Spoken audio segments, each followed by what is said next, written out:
हर हर महादेव महाराज। आप सभी लोग जानते हो 3 अक्टूबर 2025 यानी कि शुक्रवार को इस आश्विन माह की एकादशी पड़ रही है। तो कान खोल करके सुन लो मेरी जीजी और मेरे जीजाओ, और ये साल सबसे बड़ी एकादशी है। जीवन में कितनी भी समस्या, लक्ष्मी का घर में स्थायी वास नहीं है, तो विशेषकर शुक्रवार की इस एकादशी वाले दिन आपको मात्र 3 तुलसी पत्ते और एक आटे का दीपक वाला उपाय अवश्य करना चाहिए। पापांकुशा एकादशी यह साल में केवल एक बार ही आती है, और यदि इस दिन हम इस छोटे से उपाय को भगवान विष्णु के समक्ष, शिव जी के समक्ष अपनी कामना से करते हैं, तो हमारे जीवन में चल रही सारी परेशानी, सारी बाधा समाप्त होती है। कान खोलकर सुन लो मेरी जीजी और मेरे जीजाओ। सबसे पहले आप इस एकादशी का महत्व जान लो। पापांकुशा एकादशी क्यों, ये तिथि इतनी विशेष मानी जाती है? देखिए महाराज, यदि पापांकुशा एकादशी पर घर की महिला और पुरुष साथ में व्रत रखते हैं, भगवान विष्णु का पूजन विधि करते हैं, तो उनके जीवन में चल रहे सारी समस्या समाप्त होती है। यह व्रत अत्यंत पवित्र माना जाता है, और यह जो 3 अक्टूबर शुक्रवार के दिन पड़ रही है, मात्र 3 तुलसी पत्ते और एक आटे का दीपक, पापांकुशा एकादशी तिथि शुक्रवार के दिन इस उपाय को अवश्य करना चाहिए। देखिए, यह आश्विन माह की पापांकुशा एकादशी है। आप सभी को पता है यह साल में केवल एक बार ही आती है। इस दिन केवल यदि इस एकमात्र उपाय को कर लेते हैं, तो महाराज जो भी हमारे जीवन में जो समस्या चल रही है, धन संपदा में कमी, कार्य में वृद्धि न होना, घर में दुख कष्ट, सारी समस्या समाप्त होती है, क्योंकि यह उपाय एकमात्र आश्विन मास की पापांकुशा एकादशी और विशेषकर एकादशी तिथि पर किया जाता है। पूरा साल निकल गया हो, आपने इस उपाय को आज तक किया ही ना हो, तो महाराज विशेषकर मेरी माता बहन इस अश्विन मास की पापांकुशा एकादशी यानी कि शुक्रवार वाले दिन उपाय को अवश्य कर ले। ऐसे मौके बार बार नहीं मिलते। देखिए महाराज, ये जो 3 तुलसी पत्ते वाला उपाय है, इसे हम एकादशी के इस पावन पर्व पर कर रहे हैं। और आप सभी को पता है कि विष्णु जी को सबसे अत्यंत प्रिय है तुलसी। उन्हें तुलसी के बिना उनका भोग अधूरा है, और तुलसी जी का प्रयोग बड़े बड़े पूजा पाठ अनुष्ठान में किया जाता है।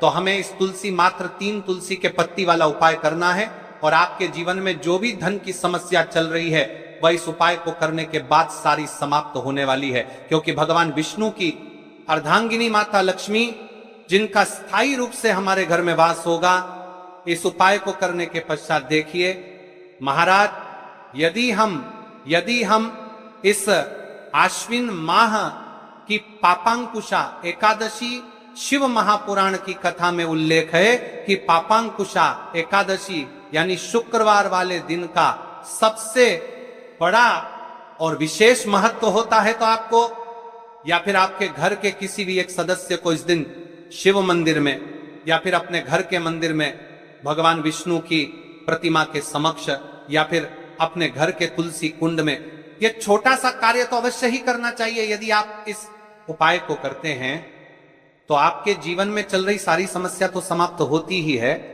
लेकिन साथ में आपकी जो अधूरी मनचाही इच्छा है वह भी पूर्ण होती है, और आपके सारे पाप नष्ट होते हैं। जैसे कि पितृदोष, काल सर्प दोष, वास्तु दोष, उसी प्रकार से हमें मात्र 3 तुलसी पत्ते और एक आटे का दीपक वाला उपाय को करना है। 3 अक्टूबर शुक्रवार, सबसे बड़ा दिन। ऐसे मौके बार बार नहीं मिलते, केवल वर्ष में एक बार ही पापांकुशा एकादशी का मौका मिलता है। देखिए, आज की इस कथा से हम आपको जो उपाय बता रहे हैं, उस उपाय को आपको आश्विन माह की पापांकुशा एकादशी शुक्रवार वाले दिन आपको इस उपाय को अवश्य करना है, क्योंकि यह उपाय केवल विशेष तिथि पर और विशेष पावन पर्व पर ही किए जाते हैं। और देखिए, यदि इस उपाय को आपका घर का कोई एक व्यक्ति भी कर लेता है, तो महाराज जी पूरे घर परिवार में चल रही समस्या साथ में समाप्त होती है। सबसे पहले आपको हम इस उपाय का महत्व बता देते हैं। पापांकुशा एकादशी श्याम भगवान विष्णु को समर्पित है, और उन्हें सबसे प्रिय है तुलसी। तो हम तुलसी पत्ती वाला उपाय कर रहे हैं, तो यह घर में माता लक्ष्मी का स्थायी वास करती है, क्योंकि यह तुलसी समर्पण वाला उपाय है। और इस उपाय को हम पापांकुशा एकादशी के दिन पर कर रहे हैं। तो महाराज, यदि लक्ष्मी की समस्या है, तो वह समस्या भी समाप्त होगी, जो आपकी मुश्किल समस्या समाप्त होती हैं।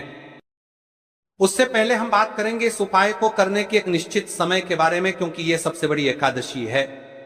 यदि हम इस उपाय को एक निश्चित समय पर करेंगे तो उसका फल 100 गुना बढ़ जाता है। यदि हम किसी निश्चित समय पर उसे उपाय के शुभ मुहूर्त पर करते हैं तो यह उपाय अत्यंत बलशाली हो जाता है। अब बात करते हैं कि इस उपाय को किस समय करना चाहिए। देखिए महाराज जी, इस उपाय को करने के 2 समय बताए गए हैं, सुबह का समय, प्रदोष काल का समय। कई सारी माता बहनें सुबह के समय इस उपाय को करना चाहती है तो वह सुबह के समय इस उपाय को कर सकती है। सुबह का समय सबसे शुभ माना जाता है, विशेषकर पूजा पाठ और उपासना के लिए सुबह का समय बहुत उत्तम है। सबसे श्रेष्ठ समय सुबह 7 बजे से 8 बजे तक यदि कोई व्यस्त है और वह इस उपाय को करना चाहते हैं तो सुबह 10 बजे तक कर सकते हैं, और यदि कोई माता बहन चाहे कि वह 12 बजे से पहले कर लें तो भी माननीय। बस इतना ध्यान रखना है कि दोपहर 12 बजे से बाद नहीं होना चाहिए। अब देखिए महाराज की बात कर लेते हैं प्रदोष काल के समय के बारे में। प्रदोष काल का समय दूसरा श्रेष्ठ समय है प्रदोष काल। प्रदोष काल का अर्थ है संध्या के समय का वह विशेष मुहूर्त, सबसे श्रेष्ठ समय शाम 5 बजे से 6 बजे तक। यदि समय न हो पाए तो रात 8 बजे तक कर सकते हैं, लेकिन याद रखिए 8 बजे के बाद ये उपाय न करें। अब कई सारे लोग कमेंट करके हमसे ही समय पूछने लगते हैं कि महाराज जी आप ही बता दीजिए सबसे उत्तम समय कौन सा है, कौन सा समय चुने। यदि आप प्रदोष काल में करें तो दीपक साथ ले जाएं, यदि आप सुबह करें तो गंगा जल साथ रखें। दोनों समय पर भगवान विष्णु प्रसन्न होते हैं, आप किसी भी समय कीजिए। अब देखिए बात कर लेते हैं इस उपाय की सामग्री के बारे में कि इस उपाय के लिए आपको क्या क्या सामग्री चाहिए। 3 तुलसी पत्तियां ताजी हों तो उत्तम। यदि एकादशी का दिन है तो तुलसी नहीं तोड़नी चाहिए। ऐसे में घर में रखी सूखी तुलसी पत्तियां भी उपयोग में ली जा सकती हैं। यदि आपके घर में तुलसी का पौधा नहीं है तो आप किसी पड़ोसी या परिचित से ले सकते हैं। देखिए भगवान विष्णु को हल्दी अत्यंत प्रिय है, तो अब हमें हल्दी लेना है। 1 चुटकी हल्दी, रसोई घर की हल्दी चलेगी, शुद्ध हल्दी का प्रयोग करें। अब इस उपाय को करने के साथ में हमें एक दीपक भी लेना है महाराज जी, ठीक है। एक दीपक, लंबी बत्ती का दीपक, प्रदोष काल में करने पर दीपक अवश्य जलाएं। थोड़ा सा गंगा जल, सुबह के समय करने पर गंगा जल का उपयोग करें। भगवान विष्णु की प्रतिमा या चित्र, भगवान विष्णु, श्री राम या श्री कृष्ण की प्रतिमा रखें। अब हम इस उपाय की पूरी विधि विस्तार से समझते हैं। शुद्धि और प्रारंभिक प्रार्थना, सबसे पहले आप स्नान कर लें या कम से कम हाथ मुंह धो लें, स्वच्छ वस्त्र पहने और पूजा स्थान को साफ करें। भगवान विष्णु की प्रतिमा के सामने आसन बिछाएं। तुलसी से प्रार्थना करके 3 पत्तियां लेना। हे माता तुलसी, मेरे जीवन में अनेक कष्ट हैं, मैं आपसे विनम्रता पूर्वक 3 पत्तियां ले ला रही हूं, कृपया मेरी मनोकामनाएं पूर्ण हो। अब 3 तुलसी पत्तियां तोड़ लें, हल्दी लगाना। अब उन 3 पत्तियों में से 2 पत्तियों पर हल्दी की छोटी छोटी बिंदी लगाएं। या 3 तुलसी पत्तियां कर रहे तो परमत्तर बराबर बोलो का बिंदी शुभता का प्रतीक है। ऐसा करने से पत्तियां और भी पवित्र हो जाती हैं। दीपक या गंगा जल का प्रयोग। यदि आप प्रदोष काल में हैं, दीपक जलाएं। यदि आप सुबह कर रहे हैं, गंगा जल का स्पर्श करें। 2 तुलसी पत्तियां अर्पण करना। अब जिन 2 पत्तियों पर हल्दी लगी है उन्हें भगवान विष्णु की प्रतिमा के सामने अर्पित करें और कहें, हे श्री हरि, मैं आपको ये तुलसी पत्तियां अर्पित करती हूं, कृपया मेरी मनोकामनाएं पूर्ण करें, मेरे कष्ट दूर करें, मेरे परिवार में सुख शांति लाएं। नमो नारायणाय। अब अपनी समस्या या मनोकामना स्पष्ट रूप से बोलें। जैसे मेरे घर में कलह है, कृपा कर इसे दूर करें। 2-2 भारती के सान, मेरे बच्चों को शिक्षा में सफलता मिले, मेरे घर में धन की कमी दूर हो। तीसरी तुलसी पत्ती का प्रयोग। अब बची हुई तीसरी पत्ती को आप घर के किसी शुभ स्थान पर रख दें, जैसे घर का मंदिर, धन स्थान, तिजोरी, अलमारी या घर का पवित्र स्थान। यह पत्ती आपके घर में समृद्धि और शुभता का प्रतीक बनेगी। अंत में भगवान विष्णु से प्रार्थना करें, हे विष्णु भगवान, आपने ये छोटी सी भक्ति स्वीकार की, कृपा कर मेरे जीवन में शांति और सुख प्रदान करें। फिर तुलसी माता को धन्यवाद दें। मंत्र जाप। उपाय करते समय आप सरल मंत्र जप सकते हैं। नमो नारायणाय 11 बार या श्री विष्णवे नमः 21 बार उपाय करने के बाद का फल। अब देखिए महाराज जी, इस उपाय का फल क्या होता है? घर में शांति बनी रहती है, धन की वृद्धि और आर्थिक स्थिरता आती है, मनोकामनाएं धीरे धीरे पूर्ण होती हैं, परिवार में प्रेम और सौहार्द बढ़ता है, रोग और बाधाएं दूर होती हैं। तो भाइयों और माताओं, ये था 3 तुलसी पत्तियों और हल्दी का उपाय। ये उपाय छोटा है, सरल है, लेकिन इसमें अपार शक्ति छुपी हुई है। श्रद्धा और विश्वास से इसे करें, भगवान विष्णु और तुलसी माता अवश्य प्रसन्न होंगे। देखिए, आपका ये 3 तुलसी पत्ते वाला उपाय तो यहां पर समाप्त हो जाता है।